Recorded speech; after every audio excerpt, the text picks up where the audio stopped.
লাতার উজ্জার কসম, আমি মুহাম্মাদের কাছে যাচ্ছি পাথর দিয়ে তার মাথাটা থেতলে দিতে। এরপর তোমরা চাইলে তার গোত্রের হাতে আমাকে তুলে দিতে পারো।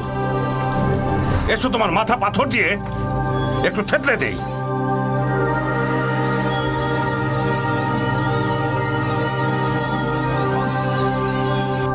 ওই অবিশ্বাসীরা কাবার দিকে কি করছে? আমাদের ধর্মের মতোই তো করছে, আবার বলে আমাদের চেয়ে আলাদা। হাশিম গোত্রকে মহাবিষ্ট করে রেখেছে। আরে ও মুহাম্মদ নাকি আল্লাহর প্রেরিত নবী আর রাসূল? সে রাসূল হওয়ার কোনো যোগ্যতা রাখে?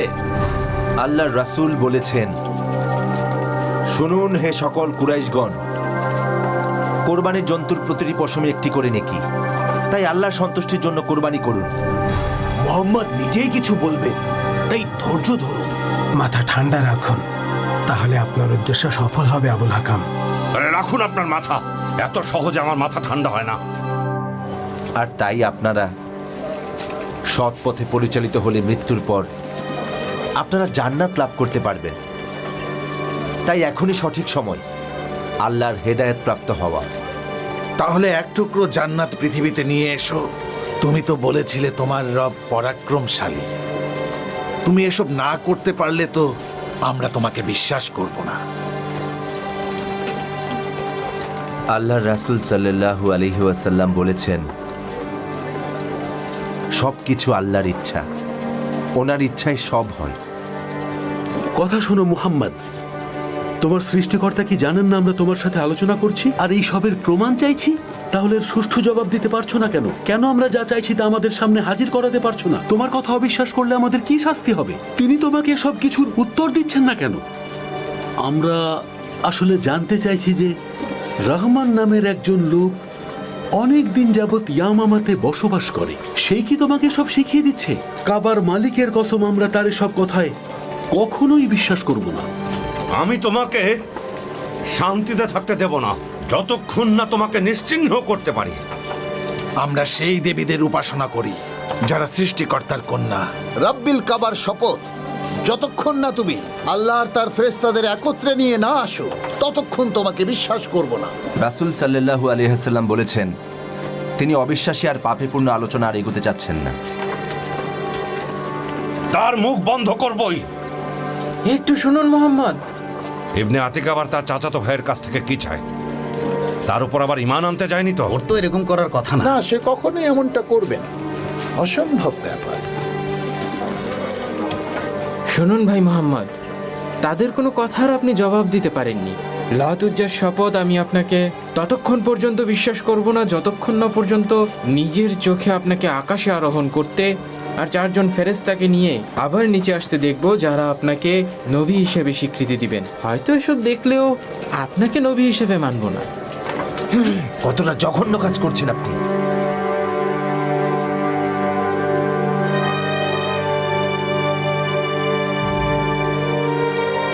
আপনি দয়া করে কষ্ট পাবেন না, আল্লাহর রাসূল।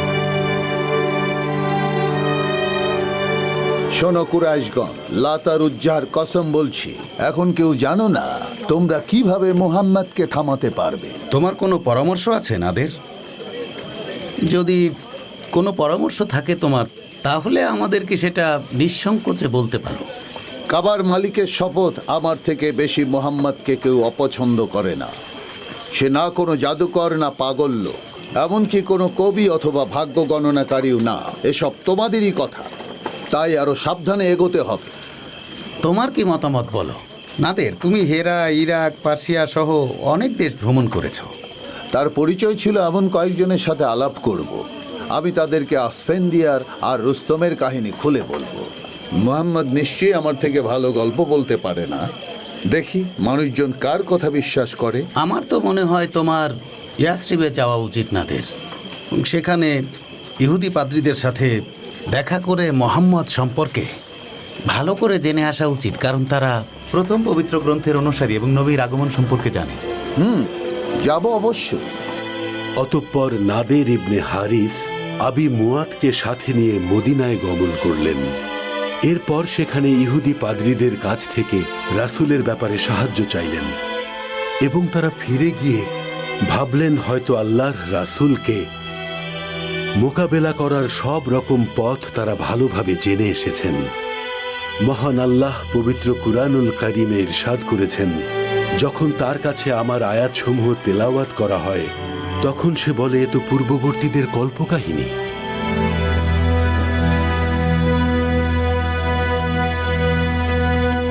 বলো। ইয়াসরিবে ইহুদি ধর্মগুরুদের সাথে কথা বলে আসলাম। তারা মুহাম্মদকে কিছু প্রশ্ন করার পরামর্শ দিয়েছেন। তারা বলেছেন যদি সে উত্তর দিতে পারে তাহলে সে আসলেই একজন নবী, আর যদি না পারে তাহলে সে মিথ্যাবাদী। ওই দেখো মুহাম্মদ এদিকে আসছে।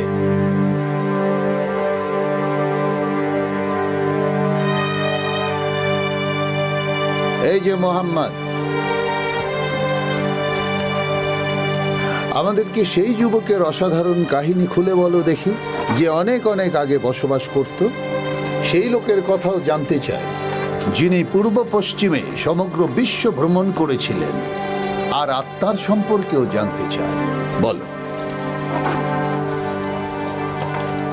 আল্লাহ রাসূল সাল্লাল্লাহু আলাইহি ওয়াসাল্লাম বলেছেন আগামীকাল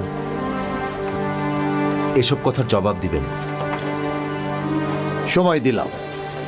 আল্লাহর রাসূল সাল্লাল্লাহু আলাইহি ওয়াসাল্লামের কাছে 15 দিন ওহী আসা বন্ধ ছিল।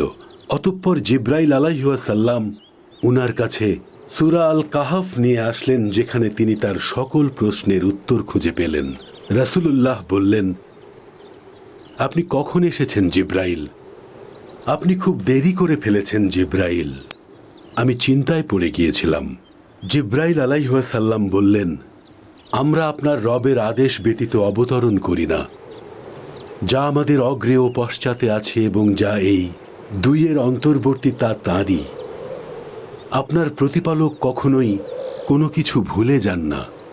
মহান আল্লাহ বলেন, কোনো বিষয় সম্পর্কে কখনো বলো না যে ওটা আমি আগামীকাল করব। আল্লাহ ইচ্ছা করলে বলা ছাড়া যদি ভুলে যাও, তোমার প্রতিপালককে স্মরণ করো। প্রতিপালক তোমাকে সত্যের পথে পরিচালিত করবেন। মুহাম্মদ কেন দেরি করছে? মনে হয় সে কোনো উত্তর দিতে পারবে না। হামজা তো এদিকে আসছেন। মুহাম্মদকে দেখতে পাচ্ছি না কেন হামজা? সে কি আমাদের প্রশ্নের উত্তর দেবে না?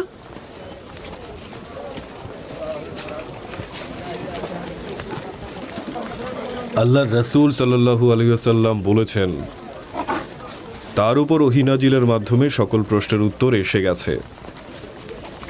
তাই শুনুন, ওহীতে বলা আছে, আপনি কি মনে করেন যে গুহা ও রাকিমের অধিবাসীরা আমাদের নিদর্শনাবলীর মধ্যে বিস্ময়কর? যখন যুবকরা গুহার মধ্যে আশ্রয় নিল, অতঃপর বলল, হে আমাদের রব, আমাদেরকে আপনার পক্ষ থেকে রহমত দিন, কর্মকাণ্ড সঠিক করে দিন। অতঃপর আমি তাদেরকে গুহায় ঘুমন্ত অবস্থায় কয়েক বছর রেখে দিলাম।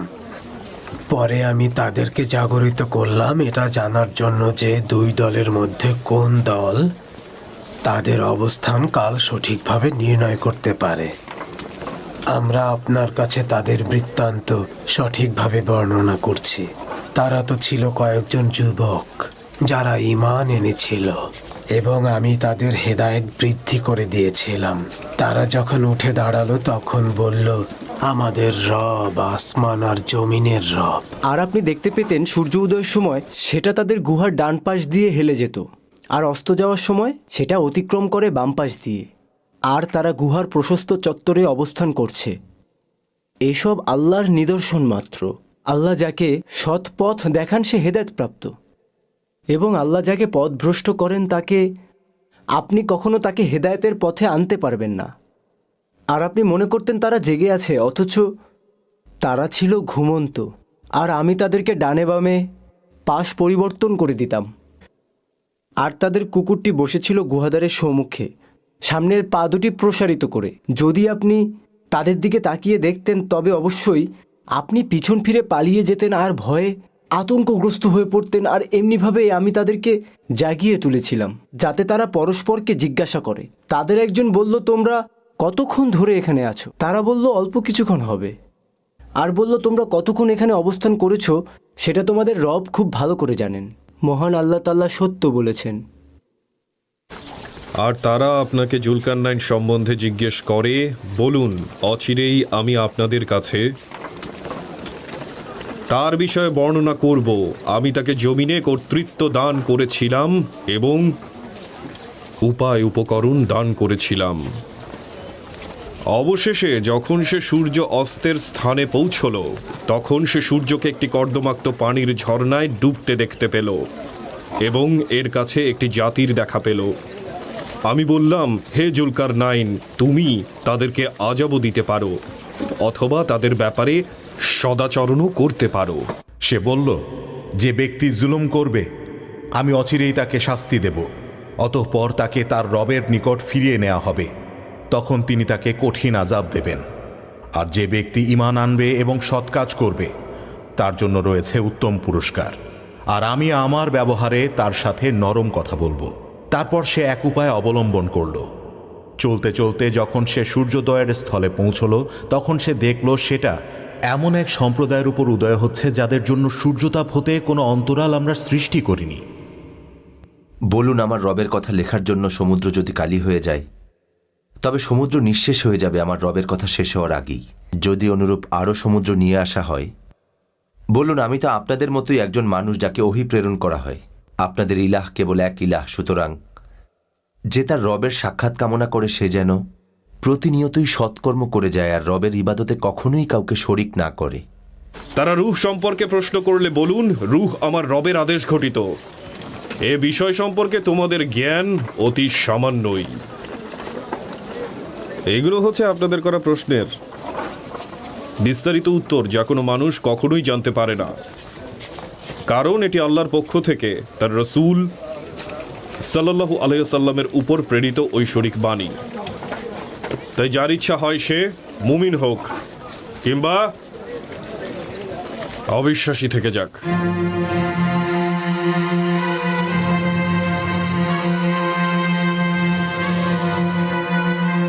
আমার পরামর্শ চাইলে বলবো, ভবিষ্যতে আপনাদের জন্য বিপদ ঘনিয়ে আসছে। মহান আল্লাহ তাআলা মুশরিকদের সম্পর্কে রাসূল সাল্লাল্লাহু আলাইহি ওয়াসাল্লামের উদ্দেশ্যে তিনি বলেছিলেন যে যখন তারা পাহাড় সরিয়ে দিতে, ভূমিকে বর্ধিত করতে আর পূর্বপুরুষদের পুনরুজ্জীবিত করতে বলল, আল্লাহ বলেন, যদি কোরআন এমন হতো যা দ্বারা পর্বতকে গতিশীল করা যেত, অথবা জমিনকে টুকরো টুকরো করা যেত, অথবা মৃতের সাথে কথা বলা যেত, কিন্তু সব বিষয়ই আল্লাহর এখতিয়ারভুক্ত। মনে হচ্ছে তাদের অন্তরের উপর আবরণ পড়েছে আর কানে মোহর লাগানো হয়েছে। এভাবেই মহান আল্লাহ তাআলা পাপীদেরকে শাস্তি দিয়ে থাকেন। চোখের সামনে সত্য থাকতেও দেখতে পাচ্ছে না, অথচ তারা বিজ্ঞতার দিক থেকেও সব আরবদের উদাহরণ ছিল। আমার ভাই উমরের জন্য খুব খারাপ লাগছে। উমরের জন্য? হ্যাঁ, উমর। আল্লাহর শপথ, উনি একজন বিজ্ঞ, শক্তিশালী আর কোমল হৃদয়ের মানুষ। আমি মন থেকে চাই আল্লাহ উনার অন্তরাত্মা খুলে দেব। আমিন। আল্লাহ তাআলা নিশ্চয়ই ওনাকে সঠিক পথ দেখাবেন। আমার শুধু আল্লাহ রাসূলকে নিয়েই ভয় হচ্ছে ফাতিমা। আমি খুবই হতাশ। ওমরের মতো সম্ভ্রান্ত মানুষ কিভাবেই কাজ করতে পারে? যদি উনি ইসলামের পথে আসেন, উনি মুসলমানদের যতটা কষ্ট দিয়েছেন তার থেকে বেশি সুরক্ষা দিতে পারবেন। আল্লাহ তাআলা নিশ্চয়ই ওনাকে সঠিক পথ দেখাবেন। সব বিষয়ই আল্লাহর এখতিয়ারভুক্ত। মহান আল্লাহ পবিত্র কোরআনুল কারিমে ইরশাদ করেছেন, আর আপনার আগে আমরা দুনিয়াতে যে সকল নবী রাসূল পাঠিয়েছি তারা সকলেই খাওয়া দাওয়া করত ও হাটে বাজারে যেত। আমি তোমাদের মধ্যে একে অপরের পরীক্ষা স্বরূপ করেছি। তোমরা নিজেরা ধৈর্য ধারণ করতে পারবে কি? আর আপনার রব তো সর্বদ্রষ্টা। উমাইয়া ইবনে খালাফের অবিশ্বাস আর রাগান্বিত হয়ে কথা বলার কারণে মহান আল্লাহ বলেন, আর তারা বলে, আমরা কখনোই তোমার উপরই মানানব না যতক্ষণ না তুমি আমাদের জন্য ভূমি হতে এক। ওটা কি আবু যর আল গিফারি না, যে কুরাইশদের লোকদের সাথে কথা বলছে? আচ্ছা, ও কি পূর্বপুরুষদের ধর্ম থেকে আমাদের লোকদের সরাতে চাইছে? হ্যাঁ আবুল হাকাম, আমারও তাই মনে হচ্ছে। লাতের শপথ, আমি ওর পিঠের চামড়া তুলে নেব। প্রবাহিত করে দেবে নদী নালা, অথবা তুমি যেমন বলে থাকো সেই অনুযায়ী আকাশকে খণ্ড বিখণ্ড করে আমাদের উপর ফেলবে, অথবা আল্লাহ ও ফেরেশতাদেরকে আমাদের সামনে উপস্থিত করবে, অথবা তোমার একটা সোনার তৈরি ঘর হবে, অথবা তুমি আকাশে আরোহণ করবে। কিন্তু তোমার আকাশ আরোহণেও আমরা কখনো ঈমান আনব না যতক্ষণ তুমি আমাদের প্রতি এক কিতাব নাজিল না করবে যা আমরা পাঠ করব। কি হচ্ছে এখানে? তুমি মক্কা এসেছিলে টাকা পয়সা ছাড়া খালি হাতে, আর এখন তুমি কুরাইশদের বিভ্রান্ত করে তাদেরকে ভুল পথের দিকে নিয়ে যাচ্ছ। আবুজর, থামুন আপনি। আল্লাহ আপনার কাছে সত্য ধর্মের বাণী পাঠিয়েছেন, তারপর অবিশ্বাস করছেন। আল্লাহর শপথ আপনাদের বিপদ আসছে। শুনুন আবুল হাকাম, আমাদের যদি হত্যাও করে ফেলেন তবু আমাদের ধর্ম ছাড়ব না।